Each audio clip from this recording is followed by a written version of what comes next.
Today's a big day, not just because it's election day, but because Halo 4 comes out today. I'm picking up my copy here at Best Buy.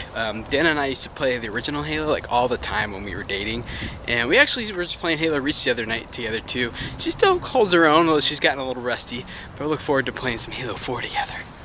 That doesn't look good. Are they all gone? Oh yes, still got some left. Only like 2 left though. I actually considered coming last night at midnight, like when Best Buy was like, they were doing like the pre-sale thing, and I thought about it. It was like 11:30 at night. I was like, you know, maybe I should go. It'd be fun to kind of just get in line, and I don't know, I've never done that whole, I know it happens with Apple products a lot, but I've never done that whole thing. So I was like, it's not, I'd go come try it. But then the old man inside of me came out. I was like, nah, just go to bed, get it tomorrow.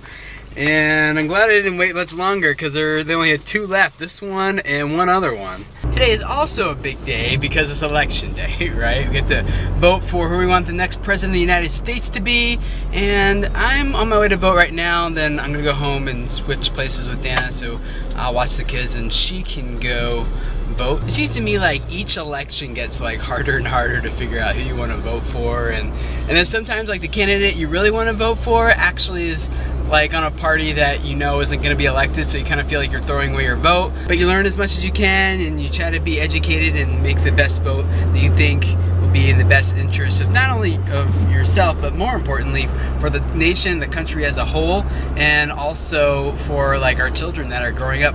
I would like this country to be a place where they don't feel like they have certain rights, but that they have privileges, and they have things that have been given to them that they respect and take care of and cherish. Like, I just don't want them to grow up to be like consumers of society and think that everything's owed to them. I want them to have a work ethic and like, I have a contribution to make, and if this country is going to be great, it requires me giving a part of it. So that's kind of the America that I'm hoping that we can help shape. And ultimately, you know, at the end of the day, neither one of these candidates are going to drive America into the ground.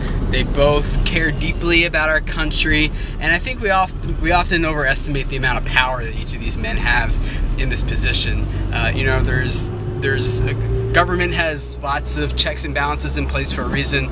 And a lot of the promises I know both candidates and all the candidates have made, like there's no way they could possibly keep them or fulfill them or actually make them happen because they don't have the authority in that position to do that. So I think like we kind of elevate, we think they can do a lot more than they can do. Actually, we did a very good video at Epipheo about that very question. How much power does the president really have? Go check it out. I'll link up to it below. It's only like a couple minutes long, quick, funny little animated thing. And we did it about if the president was trying to promote peanut butter, you know, a peanut butter and jelly sandwich. So it's pretty funny. So go check it out. I'll link to below. And I need to find my polling place. I voted! See, you got my little sticker underneath there. Oops, there it is. Officially letting you know that I voted. What's in there? What's in there? What we got? What is that? Leaf farm. Leaf farm, huh? What's in there, Hannah? I don't know. Yes, you do. I think you do. What do you think? We got you. What did we get you guys? Sleeping bag. We get you sleeping bags? Yeah. Really? Yeah, I think so. When we were growing up, my parents had us how to sleep in sleeping bags instead of using sheets and blankets all winter long because they made a mess. They're hard to kind of give range of roll out of them and stuff. So we got the kids some sleeping bags. They were on a really good cheap sale, and we want to use them when we go camping. Well, we were going to go camping last month, but didn't happen with Haiti and sicknesses and rain and everything. But we still got them, so now you guys can stay all nice and warm in your sleeping bags this winter. The bags we got them are also, like, what are they, 30-degree bags? Hannah, you're so loud. 35. 35-degree bags. So you guys just stay nice and toasty. Yeah. You don't even know what a sleeping bag is yet, Hannah. You've never even, I don't even know if you've seen one. The green one. That's right, we got Zeke a green one. Yeah, and I got a purple one. You did? You like purple ones? You get to go inside. Go inside. Go lay down in there, Hannah. No, not head first. Oh, you silly people. Clearly we haven't taught them how to use sleeping bags yet. Hannah, your bun cheeks are showing. Where is my children? Good night. Where'd they go? They're all gone? Uh-oh, there goes Seekers. Are you gonna go in there with Hannah, Zeke? Go find Hannah. Zeke, go find Hannah. Go find her. Yeah, you found her? Go in there. Go get her, Zeke. Go get her. Go get her. Yeah. Are you all warm in there? You're not warm in there? You can put Diego in there. Now how are you going to get out, Hannah? You want me to zip it up? You gonna get out? Okay. Here you go. Climb on in. Back out. There you go. Woo, your hair is crazy. You got crazy hair. It fits me too, just a little small, that's all. You trying to take it off of me, Zeeks? Yeah. Go to your way. Yeah. It's a little small. But Daddy's gonna go night-night, okay? Hey, what are you doing? Are you taking that off of me? Oh, you gonna sit on me and curl at me? Aw, thank you, Zeeks. I love you, little guy. So cute. I love my little guy. I love you. I love you. Oh, thank you. You're so cute. No, don't take my hat. That's my hat. No. Don't take my hat. Give me my hat. Whoa, you're going to hit the box. Oh, no. The box is going to get you. It's following you. Ah. You going night-night in your sleeping bags? Yeah. You excited, Hannah? You like your bag, don't you? I keep it back. You sleeping in your sleeping bag? Yeah. Yeah. They're so slippery too. They're slippery. You like it when it's all pulled up tight around your head? Yeah. I told her I didn't want to tighten it because then she can't get out to go potty, but she tightened it herself. Oh. You learned how to tighten it, huh? Cool. Well, let's go night-night in your sleeping bags. You're so excited. They're fun, huh? We should get a sleeping bag. Yeah, okay. I don't know. I think it'd be fun. Another special thing about today is actually 4 years ago on election day, like the previous election day, is when Dana and I paid off Sally Mae. Woohoo! Finished paying off all of my school loans, and ever since then we have officially been completely debt-free. And there's no way that we would be where we are here today if we hadn't had done that, right? No. It was... What would it be different? I think the biggest thing was, like, over these last few years, there's been so much stress about, like, all the finances and how the government's doing and all the government debt and everything.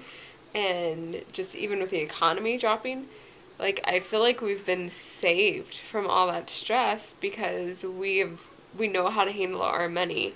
And I think, like, even, like, today with whoever gets elected, like, they're not going to solve your personal financial problems. The only person that can do that is yourself once you understand finances yourself and get on a budget and everything. I think of like where we would be different. One, we became debt-free 4 years ago, and shortly thereafter is when we had kids. Yep.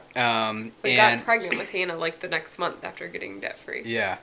And due to all of Zeke's, breathing stuff that you guys know about from following us, like when he goes to the emergency room, like there's no way, like an emergency room trip would have just buried us in debt if we didn't have no debt to pay, plus we had an emergency fund like already there that we could just kind of like, it was like not stressful. It's like, oh man, we got to pay all that money.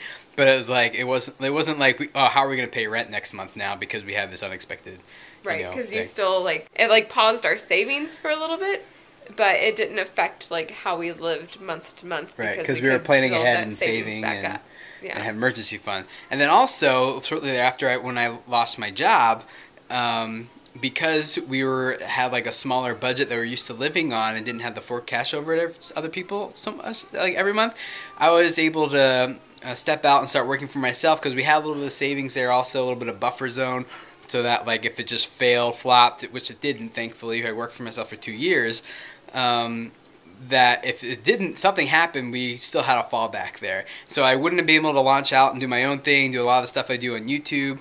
And if I hadn't had started doing that stuff, then I never would have been introduced to Epipheo, never would have been contacted them, where I now work full-time at an animation storytelling studio here in Cincinnati and running their youtube.com/Epipheo YouTube channel.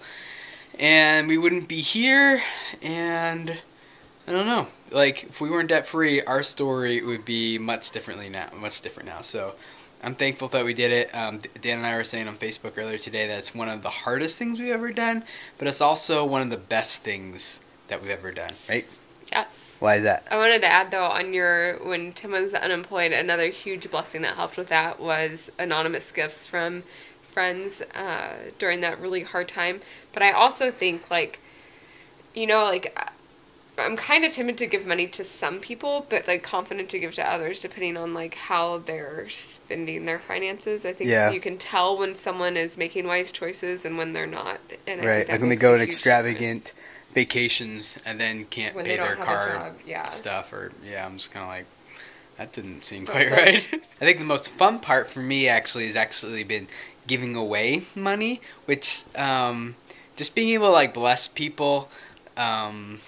Which we're not really at that baby step yet, though. No, but that's the like most very fun part, last thing. though. But it is fun, so we've kind of jumped the gun on Yeah. that. There's a lady, I was a waitress of mine when I was out at a conference. She looked like she was having a bad day. I was like, hey, how's your day going? Are you doing? She's like, no, I blew a tire on the way to work today and I'm late and it's just been a really bad day. And so I was able to like say, hey, how about I just tip her $50 so she can go buy herself a new tire. I guess they're a lot more expensive than that now, or just, I don't know, like we just like having that margin now just to be able to help people and bless people.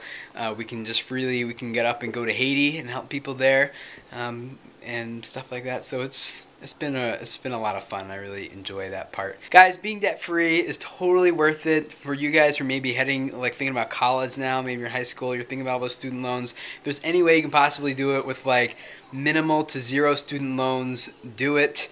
I know sometimes it's not, quite possible, but do your best to make it possible. I worked 3 jobs all the way through college, and I graduated with college without any debt at a small private college. But I just worked my butt off. I didn't do the whole college experience. I was either sleeping, doing homework at work, or in class for like 4 years. That was it. And for those of you who are married, maybe have kids, maybe a little further ahead in life, Dan and I would really want to recommend to you guys a book called Total Money Makeover by Dave Ramsey. That's the book that we actually read when we got started with this whole thing, that really helped us like set a plan in place and really start taking control of our finances. And Dana, I think looks like she's getting ready to give you a plug. So if you go online to DaveRamsey.com right now, you can get this book for $10 right now, which is normally $25. So go pick it up. Life-changing. And you can get the workbook for $10 right now, too. Yeah, the workbook's not as necessary, but yeah, we did it without the workbook. Yeah, the $10 though that you spend on the book, I mean, it's totally worth it. very minimal investment for something that could change your life. Be tens of thousands, hundreds of thousands of dollars of difference in your life. So anyway, I'll link up to it below. You guys can go check it out if that's something you feel like you're interested in. And I think I'm gonna go eat some dinner because I haven't yet. I'm making myself some mac and cheese. I wish I'd make mac and cheese. Making some ravioli and sauce, shredded my cheese, and then maybe go catch up in the election, see what's going on down there, and I don't know, do some work real quick tonight. Go check it out, the Epipheo YouTube channel. I put up 3 videos today on there, and they're all really cool. One of them I actually made myself. Thank you very much. So anyway, you go check it out, and thanks for hanging out with us, guys, and we'll see you guys probably tomorrow. Bye. Thank you so much for watching our videos. Make sure to subscribe so we can continue to share our lives with you, and click the video if you want to learn a little bit more about who we are.